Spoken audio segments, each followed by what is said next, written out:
Hello, everyone. Welcome again to another Teacher Joseph podcast. Today, I want to bring you some more news from the entertainment industry.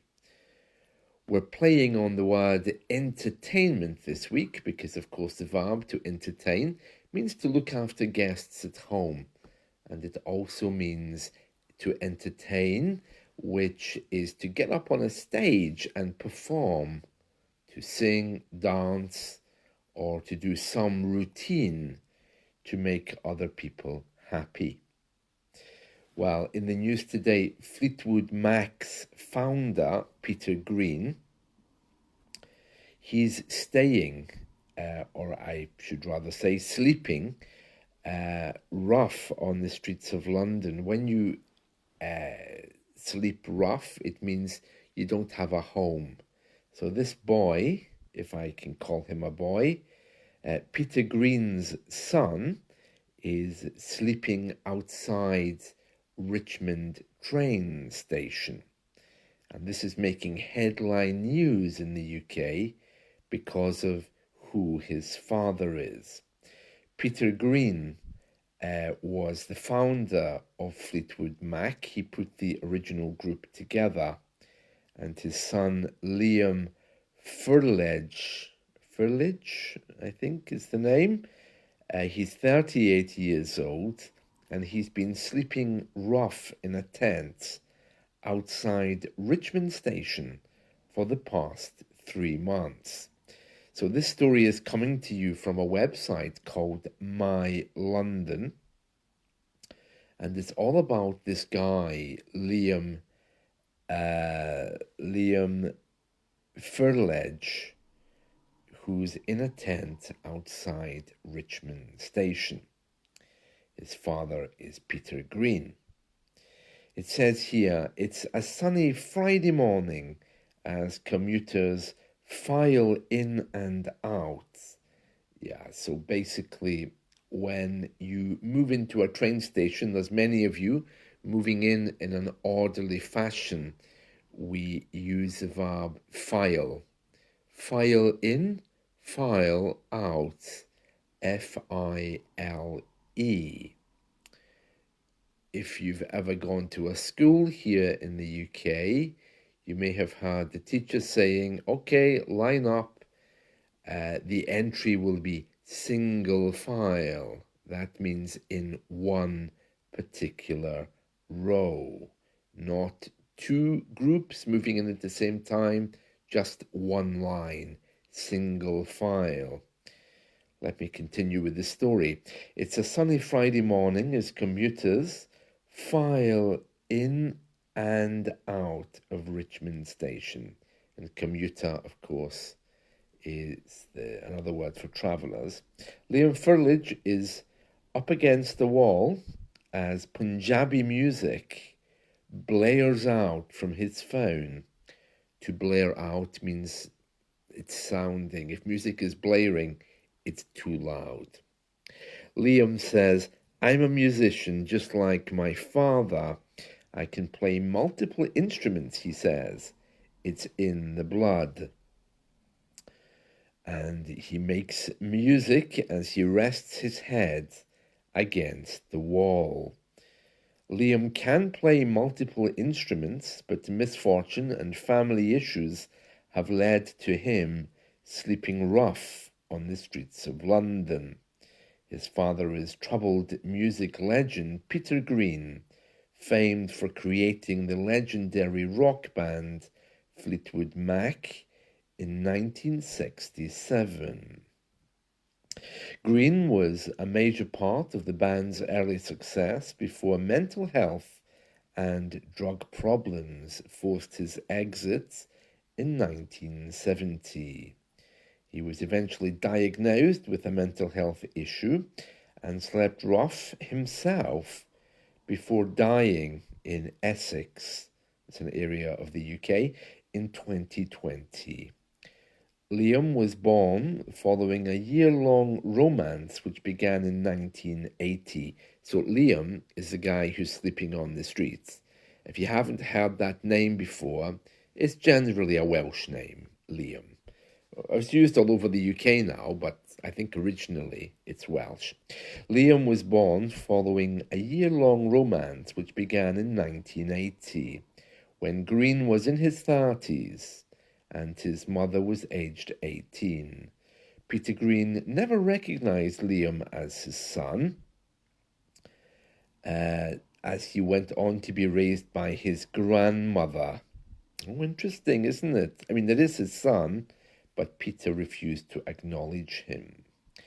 Age 38, he was made homeless 3 months ago after the place he was living, let's see, left him. Oh, yeah, something happened. So, the place he was living, he had a few financial problems, which left him unable to pay rent. Apparently, his grandmother had nursing home costs, so he had to pay for those and didn't have enough money to pay for his rent. He also has mental health issues, and there's a picture of him here crying with tears running down his face. It says, when you're homeless, your pride is non existent, your pride is diminished. You have no pride anymore, it's dead, it doesn't exist. You can't feel good about yourself. I just feel numb all the time. Yeah, homelessness in the UK is becoming a bit of an issue again. During the 1990s and early 2000s, they were planning to eradicate it. And during COVID as well, they managed to get people into hotels. But homelessness is on the rise. And there was a report yesterday suggesting that prisoners who had left prison early, as you know, we had this in an earlier podcast, they're committing crimes just so they can get back to prison. And they're doing that because many of them have nowhere to go. They're just living on the streets. It's a very sad, tragic thing. It says here, this is about the interview with Liam. Someone obviously went to talk to him. Tears well up in Liam's eyes as he stops to gather his thoughts. To well up, okay, is a phrasal verb which means the water that appears in your eyes. His eyes are welling up. This is very common. I don't know if we use it in any other way except to talk about tears and crying. Liam says, that's when you don't care about yourself. You self-destruct, he continues. You just hate yourself and start drinking. Oh, so he's drinking, is he? And then he says, if you're ever homeless, it takes about 3 weeks, and then your mind switches into a different state. And then he uses some bad words, which I'm not allowed to repeat here. He's living outside of a train station. He says he chooses to stay in Richmond because the people are much kinder. Yeah, well, it is very rich around there. He says, while it also means he can avoid the drug-fueled violence in central London. Oh, terrible. He says, they know me around here, he says. Some people give me money because of my father. Shortly after that, a couple walk by and wave and say hello. And the station florist, that's the train station's flower shop. You always know a rich area if they have someone selling flowers in it. So yeah, the people who work in this florist always rely on Liam to help them to open their shop. You know those big metal shutters? You have to be quite strong to move those. That's the ones you pull down in front of your shop. It says here, Liam was born in nearby Kingston. Oh, interesting. Yeah, I went to school around there. And he grew up in Clapham before moving to Richmond. He joined the army, but he left early because he opposed the Iraq War. Oh, interesting. He had a lot of jobs there. it says here the 38-year-old was initially staying at a hostel. That's a place for homeless people, but he came across people who weren't very nice to him, and he left. He says here, I'm really trying to actually get housed. That's probably going to be in one of our government housing areas, but it's impossible at the moment. Oh, really? Oh, he should come north. There's loads of houses up here which are empty. The caseworkers did house me in a few places, but they've all been awful. Oh, really? And then he says in one place it was so bad, the man downstairs was terrible. Um, yeah, that sounds like he was in an apartment block.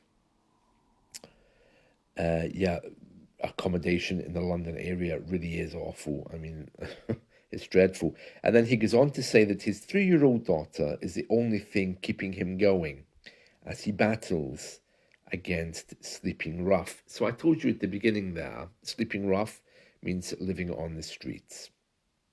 He says here he has a good relationship with uh, his daughter's mother, so that's his ex-partner, and he visits her home a few times a week. Oh well, at least he's somewhere to go. Um, Having a place for her to stay when she visits is the main motivation for getting off the streets. That story doesn't really make sense to me because I mean, for me personally, okay, if you are living on the streets and you have a child, presumably the mother of that child wouldn't see you homeless. I mean, she would at least try and help you with accommodation, wouldn't she? So he's saying here he's living on the streets, but he goes to visit his daughter 3 times a week.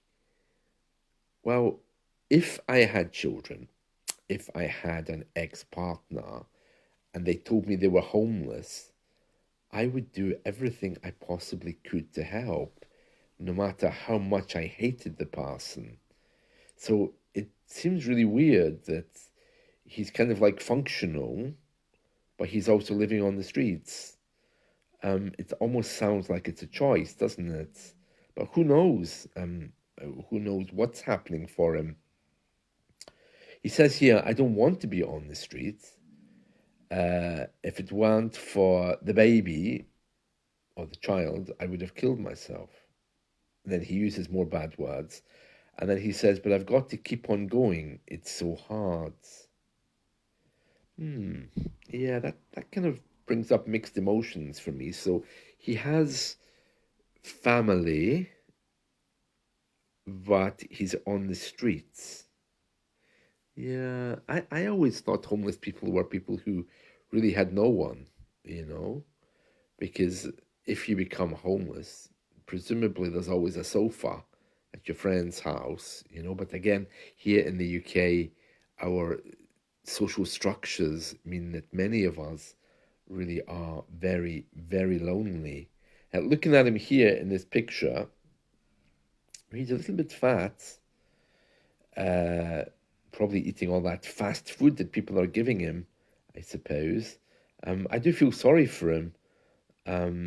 Yeah, but this is the thing. Did you really want to get involved? I mean, if you know that that man living on the street is Fleetwood Mac's son, you know, the guy who started Fleetwood Mac, do you just go there and say, oh, you're, you know, Peter Green's son, the founder of Fleetwood Mac, so therefore, why don't you come and take my spare bedroom?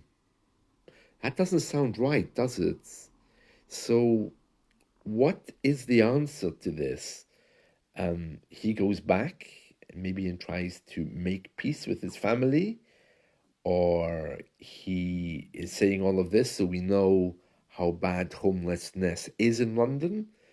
What's the point of this story, I wonder? And also, the reporter who interviewed him, did they just walk away and say thanks for the interview without offering him any help? I'm not sure I could do that. You know, it's really interesting. A few weeks ago, or a few months ago, I was watching floods. I think it was in Pakistan, and the reporter was standing very well dressed with the pals and the rings and jewelry and everything.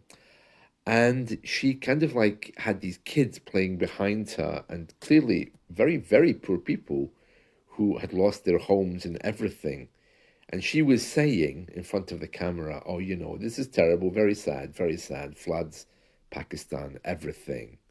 And then she said, well, that's it from me. See you, bye. And I'm assuming she just packed her bags and left. I don't think I could have done that. I mean, presumably, you'd need to help in some way. I would be offering them cash, but then again, would cash be the right thing for people who can't spend it because there's no shops? I'm not sure I'd be a very good news reporter because I don't think I'd be able to leave these people without offering them some kind of support. And, I'm living not in a perfect accommodation by any means, but at the same time, though, I have a spare room, you know, which I use to work in as my office. So, yeah, I mean, what is the answer to this? Does it mean some kind of change of view of how we view people? Does it mean trusting people again? Yeah, very sad. Very sad, and it makes me question myself as well about the kind of person I am if I'm able to walk away when I see someone sitting outside the local supermarket. I just assume they're drug addicts and I carry on with my shopping. All kinds of questions there, very complex. But anyway, that's the story about Liam, who's living in a tent, and his father was Peter Green, who refused to acknowledge him. Very sad, but yeah, I mean, this is what we're faced with every day. How do we deal with these kind of things? Because it's almost like a self imposed exile, isn't it? It's like when you bring the problems on yourself and then you force yourself away. Yeah, I don't know. Um, Very complex. And then there's a picture of him here with tears running down his nose. Yeah, well, oh dear. Right, well, on that happy note, that's it from me today. I hope you've enjoyed this. Let's talk again soon. See you. Bye.